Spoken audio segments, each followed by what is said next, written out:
కర్మ బ్రహ్మస్వరూపిణి స్వర్గాపవర్గ రూపాయ యజ్ఞేశాయ నమో నమః. బ్రహ్మశ్రీ వేదమూర్తులు ఊరి సూర్యప్రకాశ యజ్వ గారు ఇప్పుడు తర్వాత చేన్ల గారు అవుతారు. దీక్షితులు గారు అదే అదే అదే మీరు చెప్పింది వారు సర్వప్రశ్నంలో ఇప్పుడు దక్షిణాదాన సమయం ఇది. పెద్దలు ఇప్పుడు స్మరించుకోవాల్సింది చేన్ల గారిని, విఘ్నేశ్వర చేన్ల గారిని ప్రధానంగా స్మరించుకుని వారి పరంపరలో వచ్చేటువంటి ఈ కుటుంబ సభ్యులు. ఆయన వేద శ్రౌతాలు బాగా చదువుకున్నటువంటి వారు, వేదానికి పరీక్షాధికారులుగా ఉన్నారు. ఆయన కుమారులందరినీ కూడా మంచి ఘనపాఠాలు తయారు చేసి ఫణి యజ్ఞేశ్వర యాజుల గారు ఆధ్వర్యుడిగా ఉండి యజ్ఞం జరిపించడం అనేది చాలా గొప్ప విశేషం. తాత, తండ్రి, మనవడు ఈ వరుస అందరూ కూడా పవిత్రమైనటువంటి వంశంలో పుట్టడం, విద్వాంసులు అయి ఉండడం, ఈ యజ్ఞ సమృద్ధి కలగడం, దీనికి అందరూ పెద్దలందరూ ఇక్కడ ఋత్విక్ మండలిగా వచ్చారు.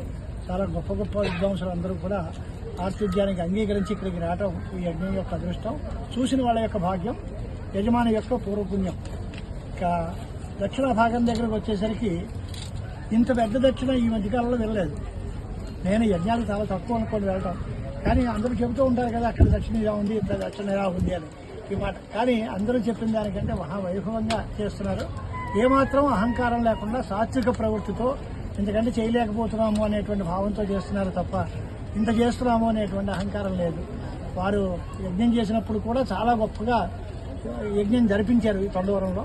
అలాగే ఇప్పుడు ఈ సర్వపృష్టానికి కూడా తొండవరం గ్రామం తగిమ భక్తజనం అందరూ కూడా యథోచితమైన సేవ చేయడం వల్ల ఈ యాగం ఇంత పరిసమాప్తం అవుతోంది. అంటే ఇంకా మాధ్యంధ్ర సవరణలోనే ఉన్నాం, ఇంకా చాలా కార్యక్రమం అంతా ఉంది.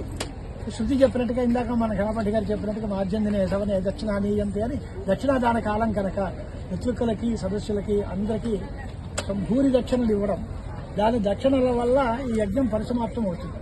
యాగంలో ఉండేటువంటి ఏదైనా చిన్న చిన్న లోపాలు ఏవైనా ఉంటే అవి దక్షిణలతో సమాప్తం అవుతాయి అని కూడా ఉంది. అంచేత దక్షిణాదానం చేత యాగం పరిసమాప్తం అవుతుంది, పరిపూర్ణం అవుతుంది. దానివల్ల ఫలితం బాగా వస్తుంటుంది. ఆ దక్షిణాదానంలో ఎక్కడ లోభం చేయకూడదు, అలాగని అతి పలికిరాదు. కానీ అన్యోనాతిరిక్తంగా ఎంత చేయగలమో, ఎంతవరకు ఈశ్వరుడు మనకి కటాక్షించాడో అంతవరకు ఈ దక్షిణాదానం చేయటం అనేది చాలా బాగుంది. ఆయన చెప్పినట్టుగా 4 గణాల్లోనూ ప్రథమ గణంలో 1,25,000 1,30,000 అన్నారు.